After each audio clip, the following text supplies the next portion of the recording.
1972年的办公室会谈，小马觉得自己不能被派去越南，因为街上随时可能发生暴乱，所以想找个替身代替自己。于是他瞄的漂亮国总统尼克松同意了。电视机前的小波杰克挥了挥旗子，认真地看着角马获奖的采访。采访结束时，角马吸了一口烟，波杰克也学着自己的偶像，从妈妈的包里拿过了一支烟。利却斯看到儿子被呛到咳嗽，问他在干什么。波杰克赶紧道歉，准备将烟熄灭。母亲走上前警告波杰克不准将烟熄灭，因为那是上等好烟，必须抽完。自己可不想成为轻易放弃的人的妈妈。小波杰克根本就不会抽烟，在母亲的逼迫下，波杰克被呛得眼泪都流了出来，而母亲却批评他连烟怎么抽都不会，还警告他永远都不许哭，因为这是小波杰克自找的。波杰克不明白母亲的惩罚是因为自己吸烟还是因为偷烟，母亲告诉他是因为你还没死。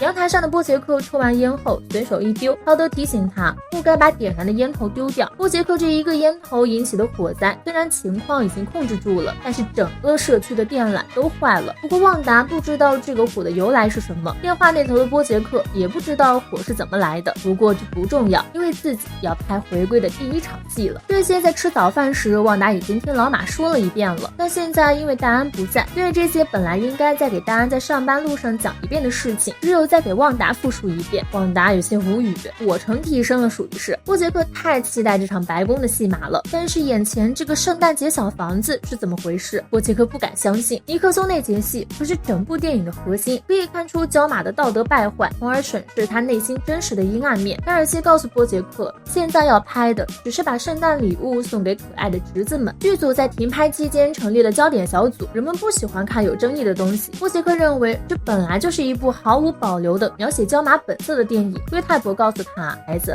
毫无保留不值钱。而凯尔西也说，这就是娱乐圈。卢塔贝格拉过正在浇花的卡洛琳，约他1分钟后在储藏室紧急集合。拥挤的储藏室内，卢塔贝格告诉卡洛琳，离婚以后的自己在混沌之中突然悟了，两人应该逃离这里。他决定成立一家自己的经纪公司，希望可以让卡洛琳做自己的合伙人。卡洛琳觉得自己不能丢下现在的公司不管，毕竟干了20年，已经对那些花花草草有感情了。面对突如其来的邀约，感觉实在太疯狂了。卢塔贝格当然还有别的办法，假装自己要找凡妮莎合作，然后搬过卡洛琳的肩膀，告诉她卡洛琳是如此风趣幽默，两人联手一定可以珠联璧合。储藏室的门忽然被打开，卡洛琳的助理居然误把领导认成了下水管刀工，让他拿上皮揣子冲厕所。塞巴斯蒂安说到他，大家就会想起他的长篇大论。他曾经拥有许多家高端百货连锁店，后来某一天忽然开窍了，决定去帮助难民营的孩子们，于是带着指南针和一腔热血来到了这里。当他说你真棒的时候，会让你相信自己真的很棒。剧组里，波杰克抱着怀里的3个孩子念着台词，拍摄一结束，孩子们就被无情地丢到了地上。波杰克向抽烟的凯尔西抱怨，3个小屁孩里有一个黏糊糊的。凯尔西向波杰克道歉，表示自己也无能为力。波杰克认为凯尔西没必要道歉，因为自己看过他的所有电影，刺激又逼真，全都很赞。打破了波杰克的马屁，凯尔西告诉波杰克，就算咱们想拍那个场景，也没有总统办公室的布景。波杰克告诉他，约巴林达纳的尼克松图书馆里就有一个，曾经在胡闹的小马第3季里，那匹马当选总统时，他们就去那里拍过，可以悄悄潜入，然后游击式拍摄。龟太伯会特别喜欢，大家也一定能看到最满意的电影。凯尔西妥协了，计划就此开始。陶德引走了那个长得像尼克松的保安，波杰克顺利偷走了尼克松图书馆的模型，将自己做的纸模丢了上去。通过模型，波杰克向凯尔西分析了一下布局。对于如何溜进去，波杰克提议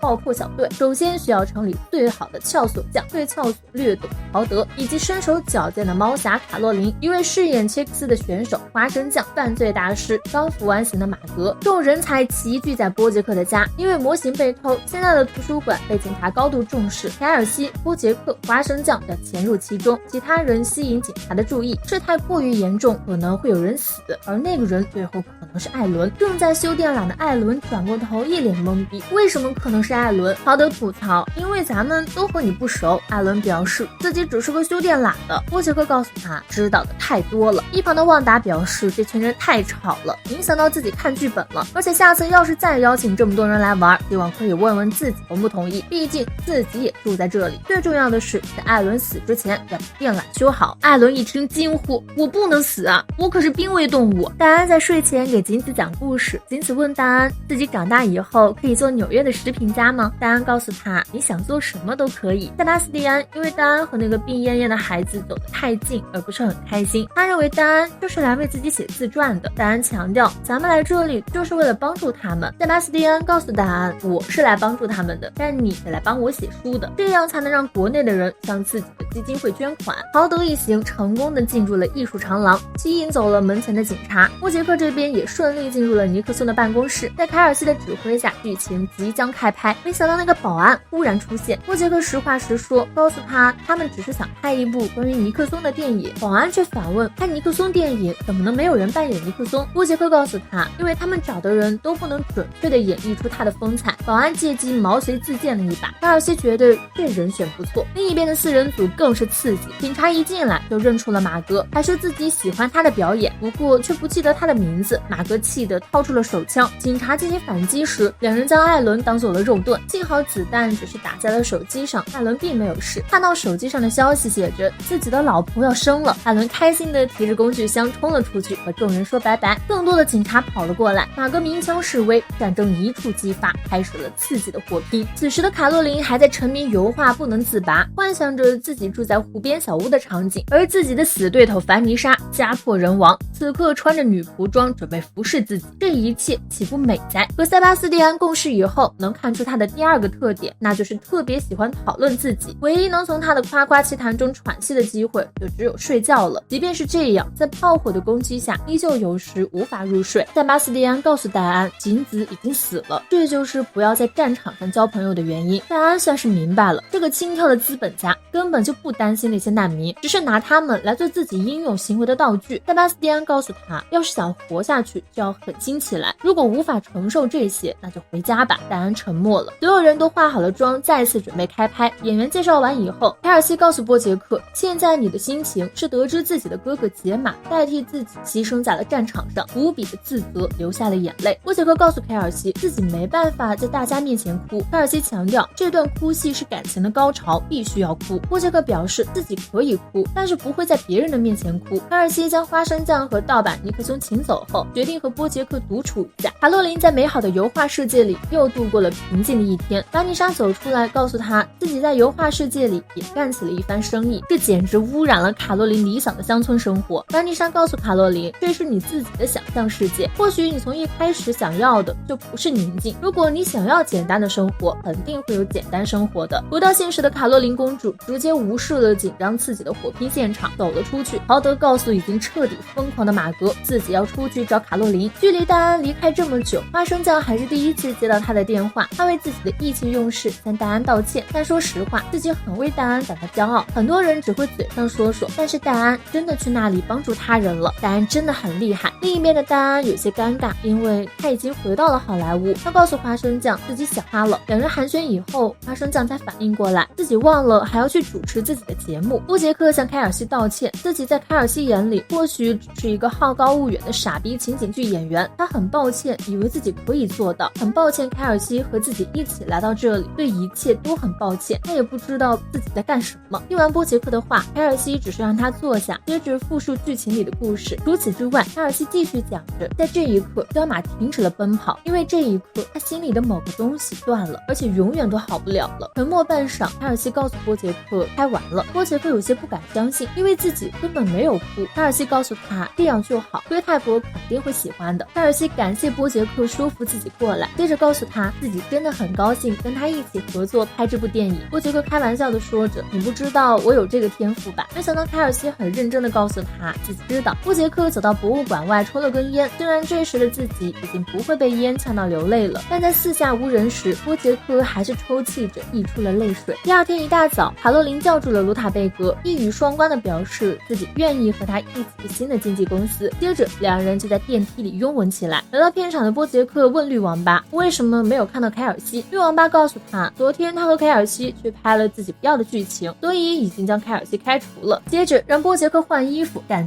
该干的。波杰克回到家的时候，看到了门口坐了个人，是从战场回来的大安。他想在波杰克家借住几天，因为现在的他无处可去。因为破碎的童年，波杰克无法在众人面前哭泣，但又因为童年，所以波杰克不哭，那种悲伤的感情也会自然流露。凯尔西从某种意义上讲，也正是看到了波杰克这一特点，所以才邀请他扮演焦马。但是和凯尔西不同的是，龟泰伯不会看到这些东西，他只想着赚钱，所以不会看到那些令人珍惜的品质。凯尔西就这样被辞退了，但在最后一面时，波杰克获得了他想要的认可，而戴安这边更为煎熬，满腔热血来到战场，却发现自己的力量如此渺小。战争永远不会同情苦命的人，希望这个世界终能迎来和平的一天。